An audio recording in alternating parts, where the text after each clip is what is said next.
I previously shared about my layoff experience, and I was reminded how this entire journey of me coming to the UAE started. And I was like, why not record a video about my journey coming to the UAE? Hi, beautiful people. Welcome and welcome back to my channel. If this is your first time here, you are welcome. And if you are a returning subscriber, I appreciate you. Here, we keep it real. We understand that we cannot control what happens to us, but we can always control how we react to anything that life throws to us. So in today's video, I'm going to share about my journey coming to Dubai and how these years have been to the point that I am right now. Sounds good? Okay. I first came to Dubai in 2013. I had just finished my final examinations of my diploma in journalism, and my big sister, who happened to be here in the UAE, was like, I was asking her for an iPhone, and she was like, you know what? I don't have money to buy for you an iPhone, but what I can do for you is to bring it to Dubai and you make your own money and buy an iPhone. So, to cut the story short, she did my visa and the entire um, process. She paid for my ticket, and within a week, I was already on the plane to Dubai. Now, before I came to Dubai, I used to watch some episodes. Those were series on TV, but then it was NTV, and they had this series that I used to love so much. It was called Made in Manhattan. Oh my goodness.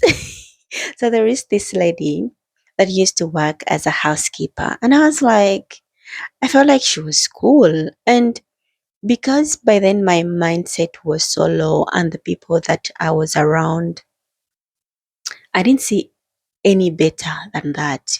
I thought that would be a good thing working as a housekeeper. So before I even came here, I had reprogrammed my mind that I wanted to do housekeeping because I had known people who were working in the house and I didn't want that. So I felt like being a housekeeper working in a hotel and having my own space, it meant that I am living better. I had no idea that there are CEOs from Uganda. I had no idea that the company presidents, like managers, it didn't cross my mind. So before I even get deep into the video, if you're watching this video, please get acquainted with exposing your mind and yourself to different environments that can make you better, because you can only go as far as you know. You can only go as far as the people around you. So getting here in the UAE, of course, with the help of my darling sister, I was able to get a job. Where? Yeah, you guessed right. Housekeeping. So I worked there for 6 months, and the lady who was my supervisor realized that there was something unique about me, I should say. So she suggested that, Teddy, how about training for receptionist? So that maybe when these guys are sick, you can take over or things like that.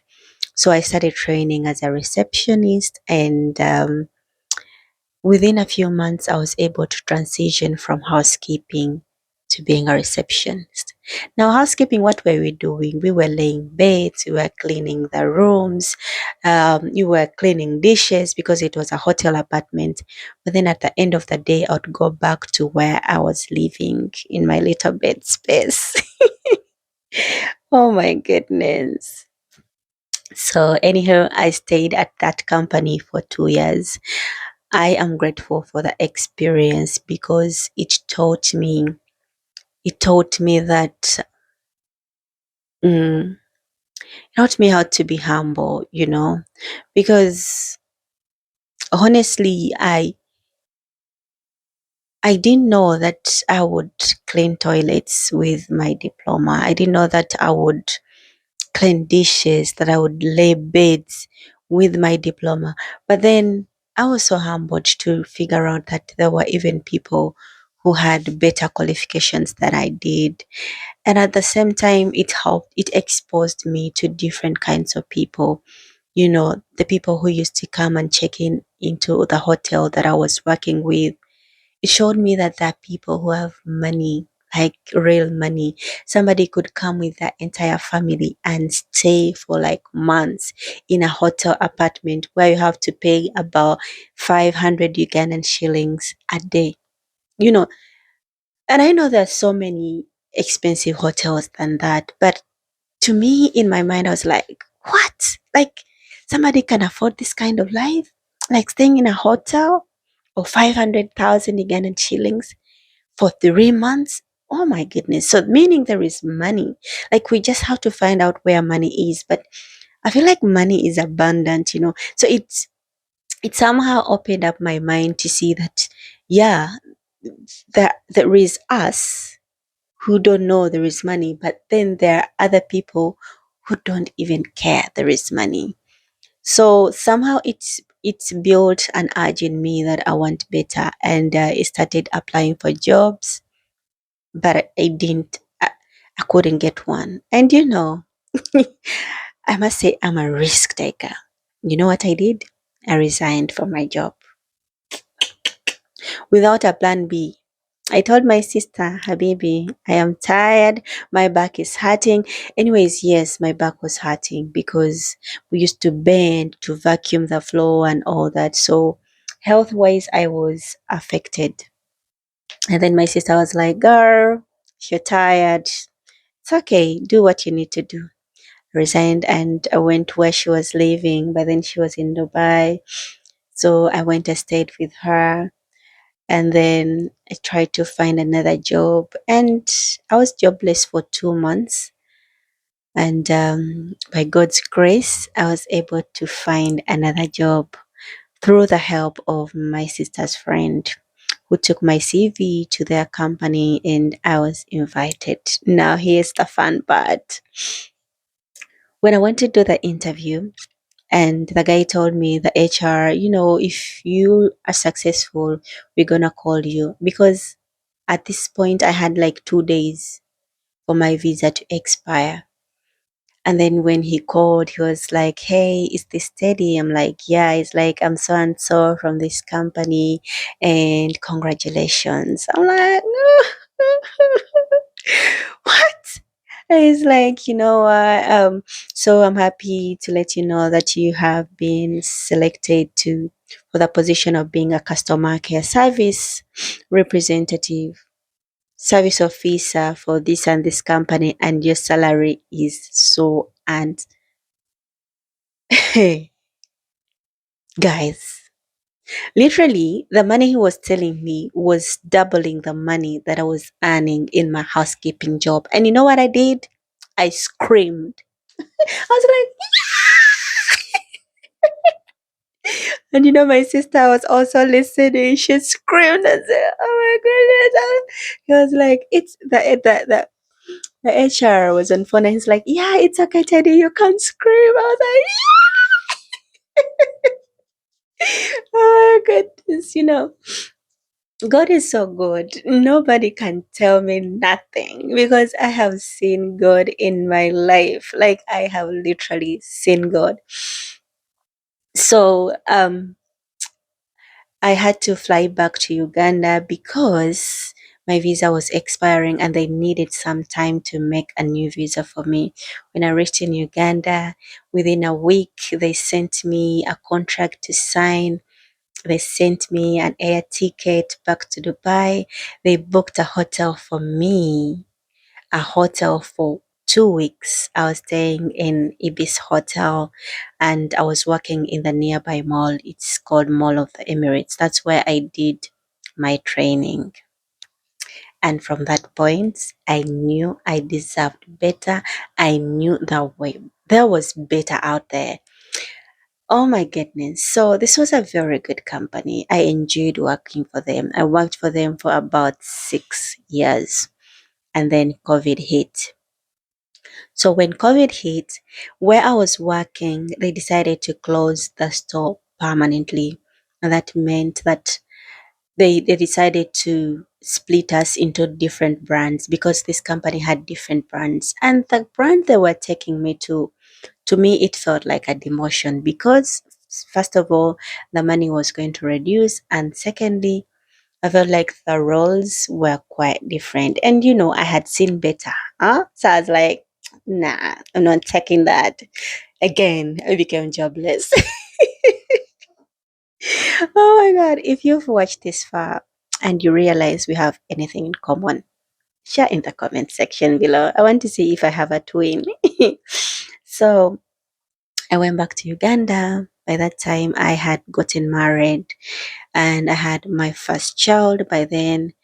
And yeah, because I wasn't used to really sitting home, there is a friend of mine who told me about the insurance thing. There is this insurance company, you can do this and do that. You don't have to have pressure of being at work I mean, 5 days a week.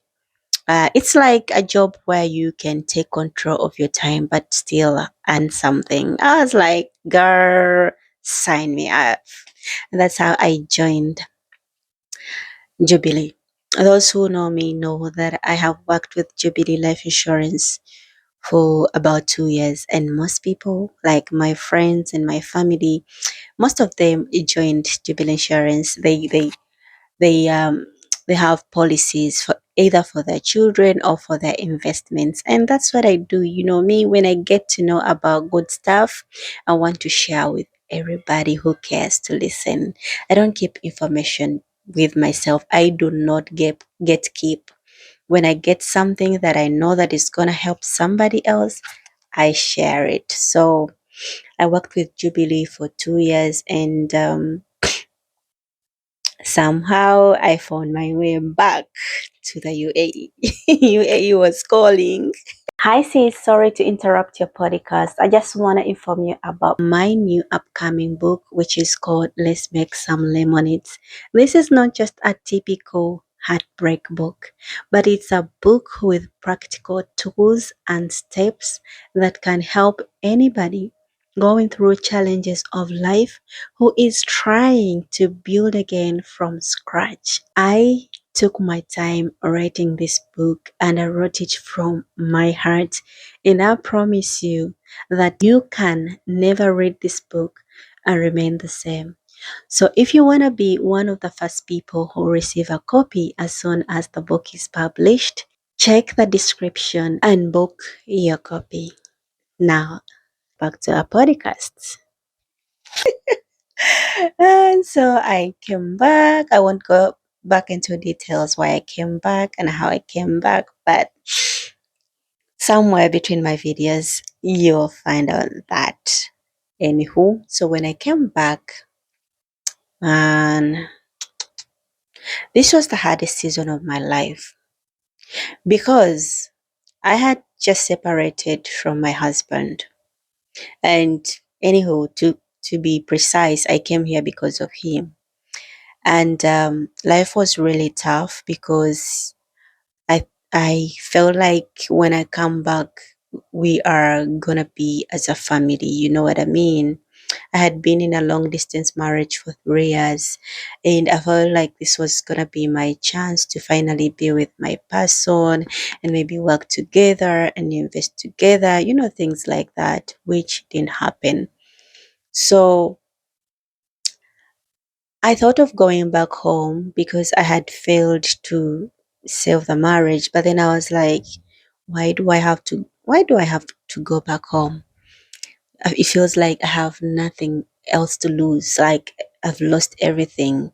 Now it means it is time for me to rebuild a new life. So I started looking for a job, but I had a target in my mind. I was like, I cannot get a job that pays less than this. At least I am above that. And because of the responsibilities that I felt that I had. So by the grace of God, I got the job that I shared about, that I have just been laid off from as a logistics executive. And my journey getting this job, oh my goodness, I was heartbroken. I was broke. I was a mess. Like I used to cry every single night. I used to cry myself to sleep. And I feel like God giving me a job is one thing that will show me that you are closer to me, because I feel like my life is falling apart. I am away from my children. I'm away from my family. I am separated from the person that I thought I would spend the rest of my life with. Now, God, honestly, if you are still with me, give me a job. Like, give me something that can help me to hope again. And I remember one of my friends that I had gone to school with was working with a specific company, and they were looking at opening up a new project in Abu Dhabi. So he knew that I was here. His wife had told him. When I came back here, I didn't tell people that I was back. I wanted to keep low. And as a digital creator, you just can't keep low. It's not it is not in our DNA to keep low. So somehow I told some people, and it's a good thing, because this is where opportunities come from, guys. I cannot explain how many opportunities that I've gotten from being visible on social media. Like, that is gonna be a topic for another day. Anyhow, this gentleman calls me. It's like, Teddy, my wife told me you are here. I was like, yes, I am. It's like, oh, is everything okay? I told him no, everything. He was asking about my ex-husband, like, how is he? I'm like, you guy. It's like, okay, don't worry, things happen, blah blah blah. So anywho, he's like, give me your CV. We have a project that is coming up. I cannot promise you anything, but I'm gonna give your CV to my HR and see what happens. So he takes my CV, and I had gotten a job in insurance. It's called Orient Insurance. And these guys were not giving me a visa. They told me they needed me to close like two sales before they make my own visa. And I'm sorry, but I didn't like the environment and the whole work culture there. No shade, and I didn't feel happy there. And I remember I was outside after my training. This guy calls me. He's like, Teddy, my HR liked your CV. She's going to call you. And yeah, I'm just giving you heads up. Good luck. Immediately, his HR calls me, and the HR is like, "Hi, Teddy, blah blah blah. Get your CV from so and so, and I want to ask you a few questions." She did, and she's like, "Well, I think I like you. Let's have an interview on over the weekend. It's gonna be a virtual interview." So over the weekend, we had the virtual interview, and I told these guys in the insurance company that I had that, you know what, I need some time to think about your offer, because I feel like this is a big decision for me to make, being that my visa is moving. So give me some time. I'm gonna get back to you. Did I go back? Mm-mm, I didn't. But I communicated later on and told them I'm not taking the offer. Okay. So this lady, after the interview that I did with them, they told me you have the final interview where you are going to be speaking to the client, because we were going to be a third party to one of the biggest, magnificent malls in the UAE, uh, working on their logistics, in their logistics works department. Okay. So I went for the interview, but before I went for the interview, you guys, I prayed all the prayers that I know. I, Literally, my visa had like a week to expire. You guys, I prayed like never before. I fasted. I told God, I am holding all this. God, there is no way you're bringing me this far just to let me down. God, there is no, oh my goodness. I'm like, God, you told us to reason with you. You told us to ask and we shall receive, to knock and the door shall be opened. Father, you are God that who doesn't lie. Okay? Your word doesn't go back without fulfilling what it came to do. So, Father, I want to see your promises coming to reality in my life. I went to the offices. I thought I was the only one. I was wrong. We were about 20 people of different nationalities for the same position. And honestly, as I was interacting with these other people from different nationalities, there are two people that I felt like if I was the one hiring, I would give them the job without a shadow of doubt. Mind you, they needed only one person. You know what? I need a drink. I need a drink. Mm. Friends, friends, I knew that if it's not God, I cannot get this position. Yes, I know I was recommended. Yes, yes, yes, I know. But it only had to be God. We went for the interview. And honestly, because I really wanted this job, I was very, very nervous. And you could feel it. And I believe the interviewers felt it. It was a panel of 4 people. And one of them was a friend to this other friend of mine. And when we were done with the interview, he called my friend and told him, you know what, Teddy was selected.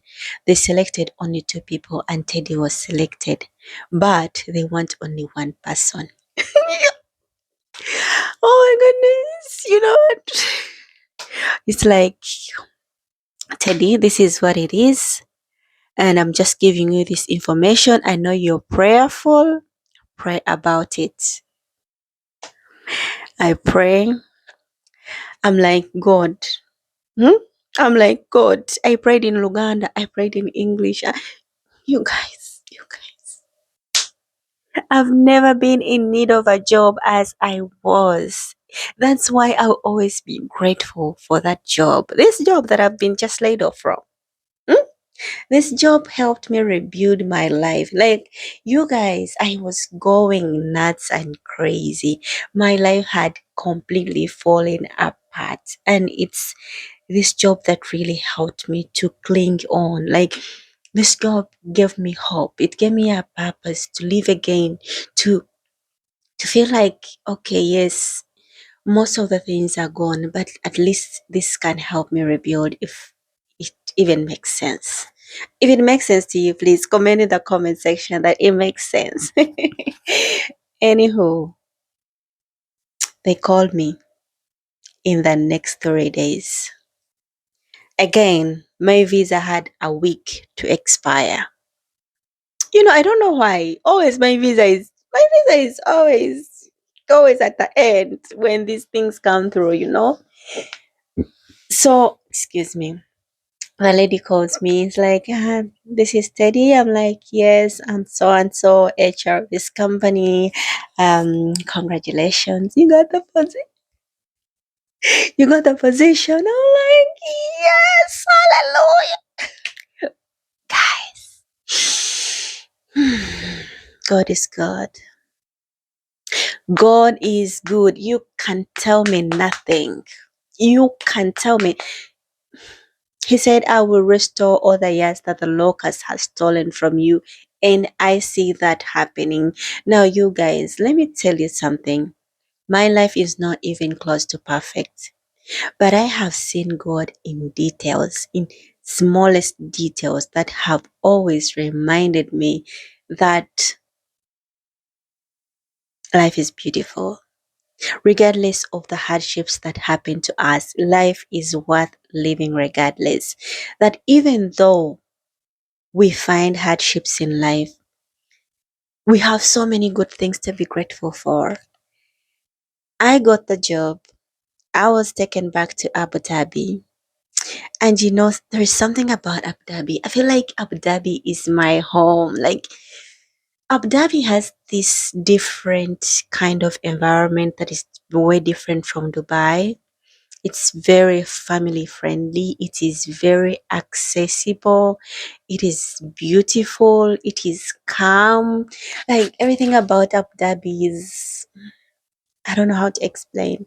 If you live in Abu Dhabi or if you've ever lived both in Abu Dhabi and Dubai, you can always tell the difference. Anywho, I came to Abu Dhabi and I got a church community. Started going to church. My sister, Banange, allow me to talk about my sister. Sise Mebona Mugamchala since I'm sorry, you guys. I know this is not something where I have to give shout outs to people, but I am blessed with a beautiful family and very supportive sisters. My sister Mabel, God put her here in this situation to help me navigate that season of my life. I don't even know how I would do without her because after I got a job, she was transferred to a different emirate where her husband is. But God made sure that she was still in Abu Dhabi by the time I came to Abu Dhabi. Do I even make sense? Do you get how this God is going to put people to bring people in your life? God is going to put people in positions where they are supposed to help you navigate certain seasons. Like, because God sees ahead of time, He sees what is going to happen before it happens, and He knows that, you know what, Teddy is going to need this person. Let me do this, let me do that. That's what I think. So I'm so grateful for you, my sister, Sise Mebo Namuga. I don't know if you're gonna watch this video, but if you do, I want you to know that I will forever be grateful for you in this season of my life. I want to thank my friend who connected me to that job. Eddie, thank you so much. Thank you. It has been a pleasure working with you for the past 2 years and 3 months. I've been working with this guy in the same office. He has been my supervisor. And I love how he bridges a gap between friendship and work. Like, and I love the fact that he has molded me into that because when it's work, it is business. But then he still gives me the friendship. Does it even make sense? Like he will treat me as a friend, but at the same time, he will be in business when it comes to work. And I love how he was balancing that. That's been a beautiful 2 years of my life, and I'll always be grateful. So that has really been my journey in the UAE in the nutshell, and where we are right now. Like, I got a job in a real estate company where I'm gonna be helping people to buy properties like houses, penthouses, villas, flats, townhouses in Abu Dhabi still. And it's really exciting. And at the same time, it's threatening because it's a commission job. And at the same time, it's a new field that I've never been into. But I highly believe that the Lord who has led me there is going to make a way for me to make me flourish, to make me excel in this field. If you watched till this far, I really appreciate you. Tell me if there is anything that resonated with you in this video, and if there is a particular video that you want me to record, I'll be happy to do that. And I just want to pray for anybody who is going or is navigating a hard season. It could be a job loss. It could be separation from your loved one. It could be anything. It could be a disease. I want you to know that hard seasons are part of life, honestly. And that's why I am calling this podcast making let's make let's make some lemonades, because hardships will always happen. But how we react will always determine whether we are gonna get out of them as victory or as a loss, you know. So may we always find the courage to endure the hardships that happen in our lives, and may we never forget that God is within the fire with us. God is within these seasons with us. He knows what is happening to us and He will always help us overcome. Thanks for watching till this far. I hope to see you in the next video. Bye for now. Hi sis, if you've watched this far, clearly you have enjoyed the podcast. If you haven't yet subscribed, please take a minute to subscribe and like this video. Also, leave a comment behind on what stood out the most for you in this conversation. If you have a story, or if you know anybody who has a story that can inspire us or help us learn a thing or two, please send me a message on teddybanksdigital@gmail.com, and I'll see you in the next video. If you enjoyed this video, you are probably gonna love this one or this one. Let me know what you think about them. Bye.